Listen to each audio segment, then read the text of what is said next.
நம்ம எல்லாரும் உலகத்துல நடக்கிற அந்த வாரை பத்தி மட்டும்தான் பேசிட்டு இருக்கோம். ஆனா நம்ம இந்தியாக்குள்ள ஒரு பெரிய பொலிட்டிக்கல் வார் வரப்போகுதுன்னு உங்களுக்கு தெரியுமா? அட ஆமாங்க. தமிழ்நாடு, கேரளா, கர்நாடகா அவங்க கரெக்டா இருந்தனால அவங்களுக்கு ஒரு பெரிய பனிஷ்மெண்ட் கிடைக்க போகுது. என்னன்னு பாக்கீங்களா?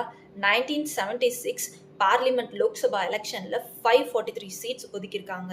அதை ஃப்ரீஸ் பண்ணியிருக்காங்க. எவ்வளோ நாளைக்குன்னா 50 வருஷத்துக்கு. ஏன் ஃப்ரீஸ் பண்ணியிருக்காங்க அப்படின்னா, so that states can control their population wouldn't lose their political power. இந்த ப்ராமிஸ் இஸ் நவ் எண்டிங். 2026ல முடியுது. சவுத் இந்தியா அந்த ப்ராமிஸை கீப் அப் பண்ணி கரெக்டாக இருந்திருக்காங்க. விமென்ஸ்க்கு எஜுகேட் பண்ணியிருக்காங்க. ப்ராப்பராக பர்த் ரேட் கண்ட்ரோல் ஆயிருக்கு. நியூ எக்கனாமிக்ஸ் க்ரோ ஆயிருக்கு.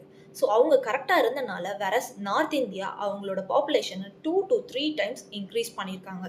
ஸோ இங்கே தான் ஒரு விஷயம் நடக்குது. That is called delimitation.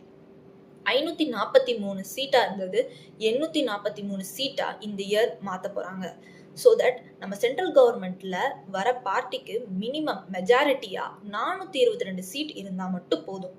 ஆனால் இந்த 543ல இருந்து 843 இன்க்ரீஸ் பண்றதுனால வேற நார்த் இந்தியாவில் மட்டுமே 570 சீட்ஸ் வந்து கிடைக்குது.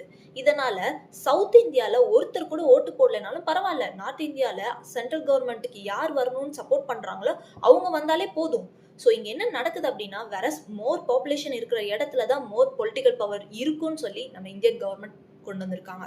For the first time in Indian history, a government can be formed without a single southern vote. The South becomes politically invisible, punished for doing everything right. This is most important political fight of our generation. நம்ம ஜென்ரேஷன்ல எல்லாமே பார்த்துட்டோம். Covid பார்த்துட்டோம், வார் பார்த்துட்டோம், oil fuel prices எல்லாமே பார்த்துட்டோம். இதுவும் நம்ம பார்க்க போகிறோம். And it starts with awareness.